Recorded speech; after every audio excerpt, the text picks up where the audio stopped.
Hi, I'm Howard Chui for Howard Forums. This is my Sony Ericsson X10 Mini review. Let's check it out. Alright, here's the X10. Isn't it cute? Alright, you get two covers, a pink and green in the box.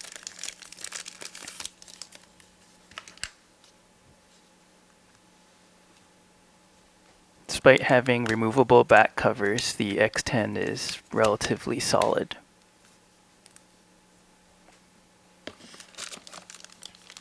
Here's the micro USB cable for charging and syncing. Here's the charger with a USB port and some headsets. They're the kind that fit in your ear. And here's the manual.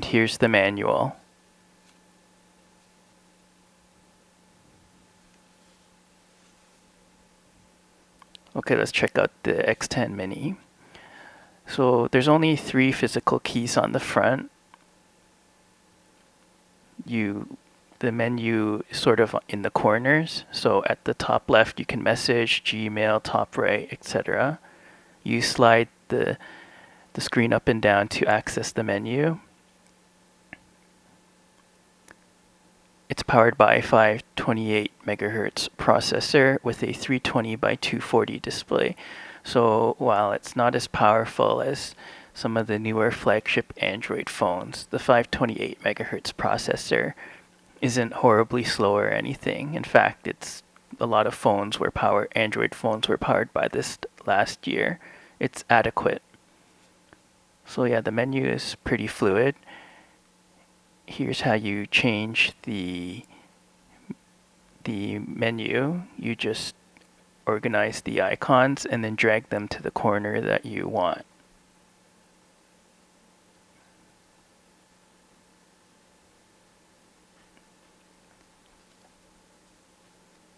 So you get the basic Android applications. Let's check out the browser.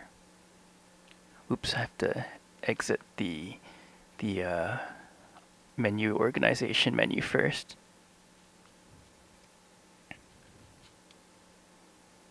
So text entry is via keypad. You can have T9. Oh, I forgot to turn it on.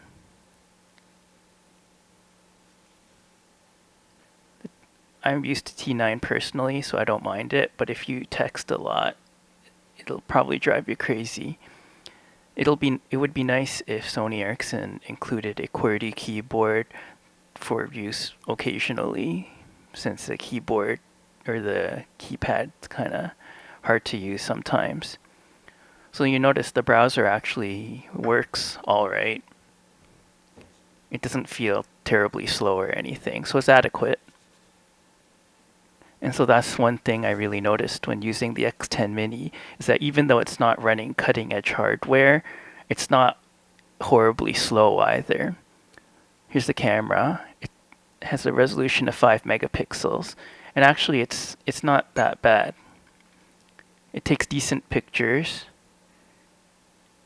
and the video mode is also relatively good. It actually captures video at 640 by 480. I thought it would be 320 by 240, but no, VGA is pretty decent. And actually, I found the photo software to be very easy to use. Here's video playback. I did notice that video capture can be choppy occasionally. You can multitask with it. So I actually thought the menu was pretty fun to use. So yep, here's the standard Android applications. Now you'll notice that timescape button. This is timescape like on the X10, but this timescape only supports Facebook and Twitter, I think. There's no email support. And it's missing Mediascape. So you have to use this music player instead. So notice the corner menu buttons.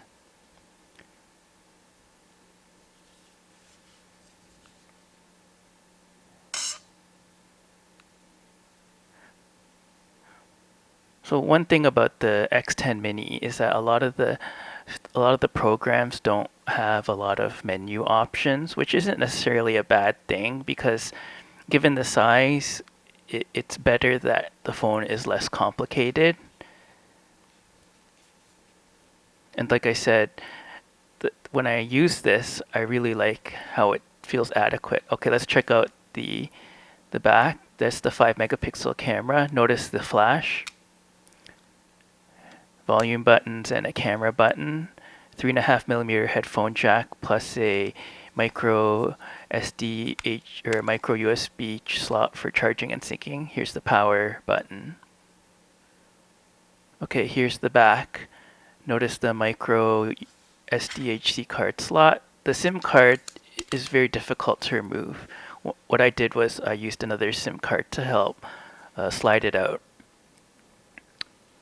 The X10 Mini's footprint actually fits in the X10. Right now, the X10 Mini is powered by Android 1.6. There's a 2.1 update that's supposed to be available before the end of the year.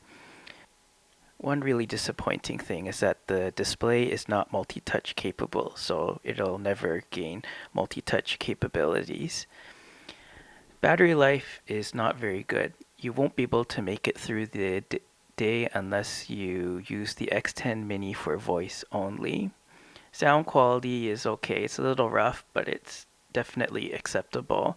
RF performance matches the bigger X10, which was a little surprising given the X10 Mini's diminutive proportions. Earpiece volume was adequate, although I found the sweet spot was difficult to find. Overall, I thought the X10 Mini was pretty good. It's definitely not aimed at power users, but given its size, it's not a bad device. It definitely has its weaknesses like the T9 keyboard, but if you're not that demanding a user, you'll find the X10 should be powerful enough. I'm Howard Choi, and that's my Sony Ericsson X10 Mini review. Thanks for watching.